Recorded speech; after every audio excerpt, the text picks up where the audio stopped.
Ustedes podrían comunicarse con 3.500 millones de seres humanos.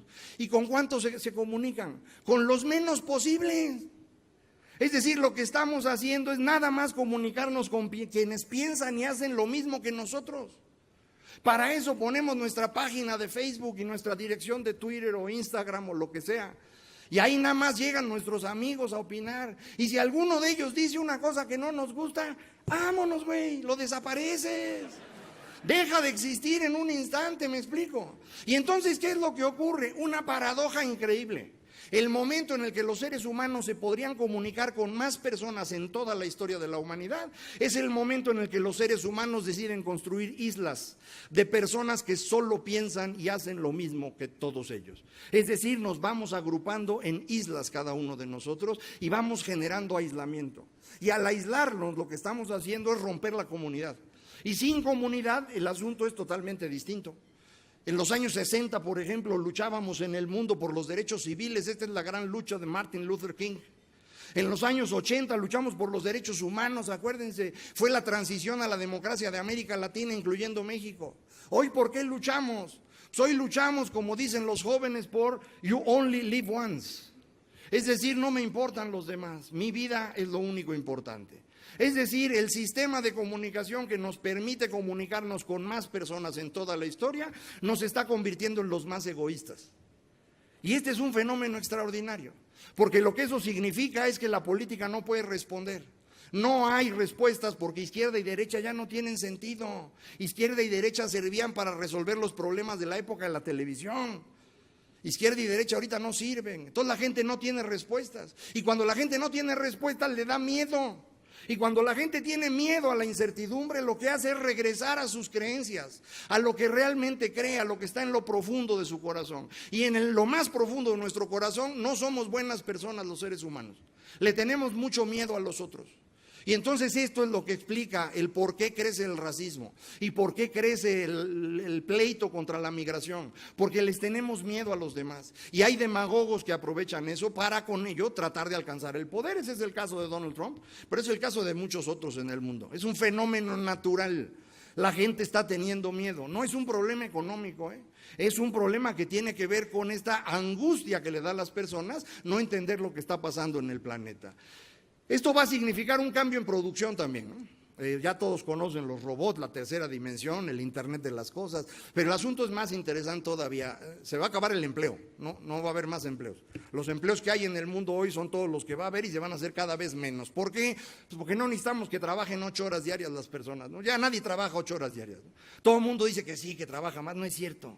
Se la pasan chateando, se la pasan viendo páginas en internet, se toman un café con el de junto, nadie trabaja 8 horas. Entonces esto ya no tiene futuro. No quiero decir que no vaya a haber trabajo va a haber de sobra, lo que no hay es empleo. Me refiero al empleo como esta cosa donde uno trabaja 8 horas diarias, 5 días a la semana a cambio de un sueldo y prestaciones y jubilación. Eso ya se acabó y no vuelve a existir. Y esto angustia a muchas personas porque están esperando empleos. No va a haber empleos, hombre, piensen distinto. Trabajo hay de sobra, pero no de 8 horas diarias y menos con pensión garantizada. Hay que ir ahorrando cada uno de nosotros. Se van a acabar las profesiones. No voy a meter mucho aquí porque todo el mundo se enoja, ¿no? Pero contadores, ¿cómo para qué necesita uno contadores? El SAT ya tiene toda la información de ustedes. ¿Cuánto facturaron en ventas? ¿Cuántas cosas compraron y les facturaron? ¿Cuánto dinero tienen en sus cuentas bancarias? ¿Cuánto tienen en sus tarjetas de crédito? Y por eso el SAT en abril mandó 25 millones de declaraciones prehechas para que todo el mundo dijera sí o no, ¿no?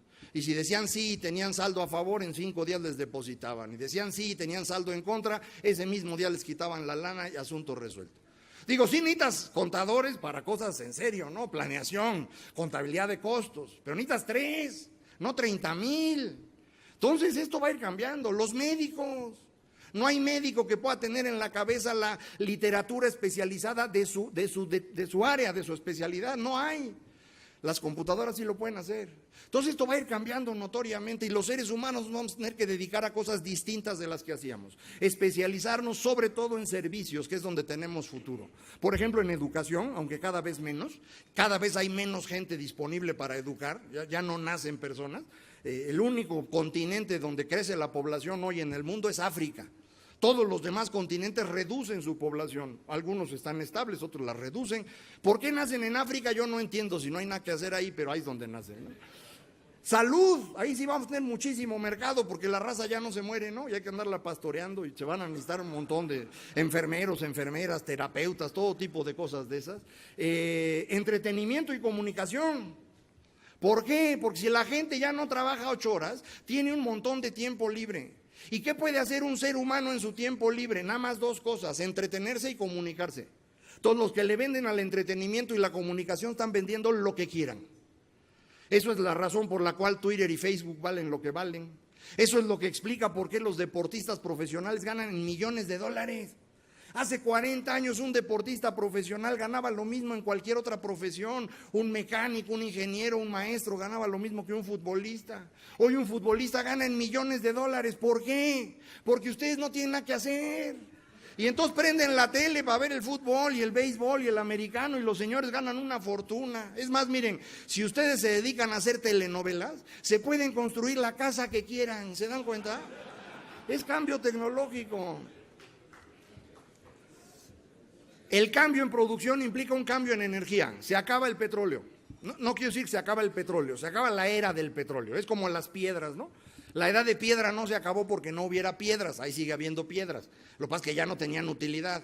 El petróleo es lo mismo. Hoy tenemos más petróleo que en cualquier otra época de la historia, pero ya no lo necesitamos mucho. Entonces va a ir reduciendo el consumo de petróleo en el tiempo y esto implica que el petróleo no vuelve a subir de precio. Entonces, si ustedes tienen una empresa petrolera, por favor, desháganse de ella lo más pronto posible. Esto no tiene futuro. ¿Dónde está el futuro energético? En la electricidad. La electricidad no es una energía, como todos saben, es una forma de mover energía de un lado a otro, pero permite producir en grandes plantas mucho más eficientes.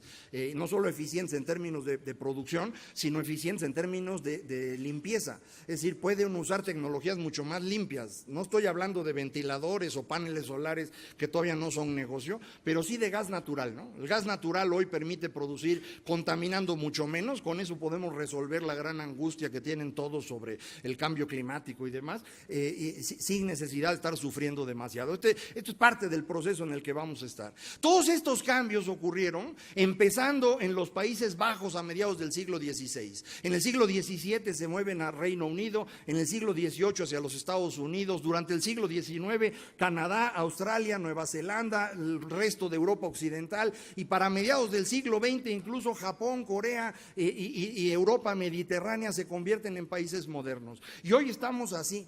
Los modernos son los rojos. Los rosaditos somos los que queremos ser modernos y los anaranjados son los que no quieren ser modernos. Nosotros queremos ser modernos. ¿Por qué queremos ser modernos? Pues fundamentalmente porque no lo somos, ¿no? Esa es la razón.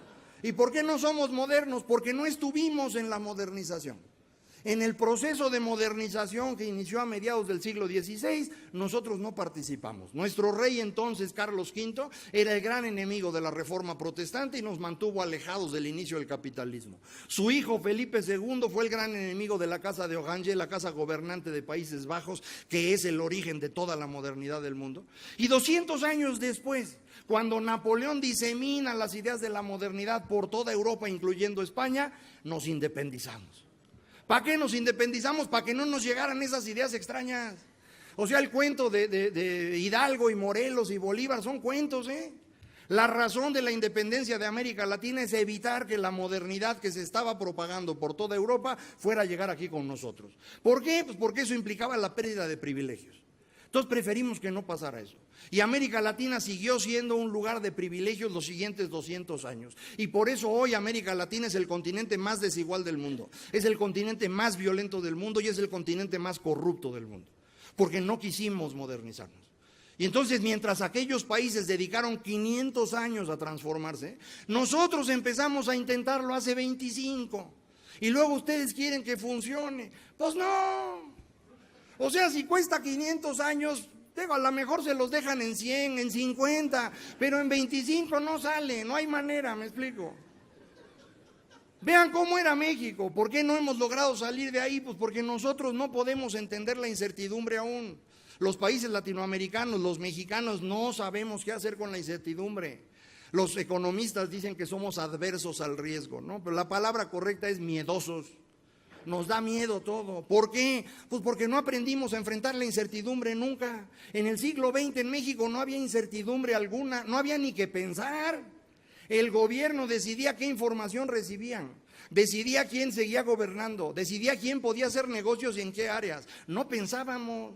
Y si no hay incertidumbre de por medio, pues no se puede generar ni conocimiento ni riqueza. Por eso hoy en México no hay ni riqueza ni conocimiento, pues, si no sale de la nada. Es que no hemos dedicado a ello. En el siglo XX en México ustedes no elegían ni quién los gobernaba ni qué querían comprar. Comprábamos lo que había. Y lo que había siempre era una sola cosa de cada producto. No podíamos elegir. Esto cambia en 97. A partir de 97 México es una democracia. A partir de 97 el presidente de la República no tiene poder. La Suprema Corte y el Congreso controlan al presidente de la República.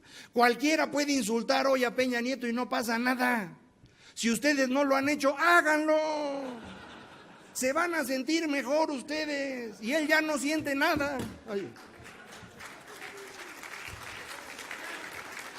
Ahora, no vayan a insultar a su gobernador, por favor. Los gobernadores sí tienen poder. Cuando el presidente de la República pierde el poder, hay varios grupos que empiezan a capturar ese poder, algunos sindicatos del Estado, algunos empresarios oligopólicos, el crimen organizado y los gobernadores. Y entonces insultar al gobernador sí puede ser peligroso, ¿no? En el norte del país insultan al gobernador y se les acaban los negocios. En el sur los matan. Entonces no lo hagan, no es buena idea. Ahora ya estamos trabajando en acabar con los gobernadores, ¿no? Ya estamos trabajando. El paso fundamental en esto es el Sistema Nacional Anticorrupción, que va a acabar con el poder de los gobernadores en el transcurso de unos pocos años, no tampoco es mucho, pero sí requiere unos años para funcionar. Mientras tanto, sirvió muchísimo la votación del 5 de junio pasado, en donde la gente fue y votó contra los gobernadores. Y ya tenemos un par de ellos ahorita camino al bote, ¿no? Uno está escondido con orden de aprehensión y el otro acaba de pedir licencia y todos confiamos que no se dé a la fuga para que lo puedan encarcelar como merece, y otros que nos van faltando. Pero ya empezamos, y eso es importantísimo. En economía nos empezamos a abrir a mediados de los años 80, cuando entramos al GATT en junio de 86, luego vino el Tratado de Libre Comercio y las reformas que le acompañaron, y luego la segunda etapa de reformas que acabamos hace 2 años. Ya tenemos todo listo ahí. Lo que nos falta todavía es cambiar la mente de los mexicanos, pero eso tarda un rato, ¿no?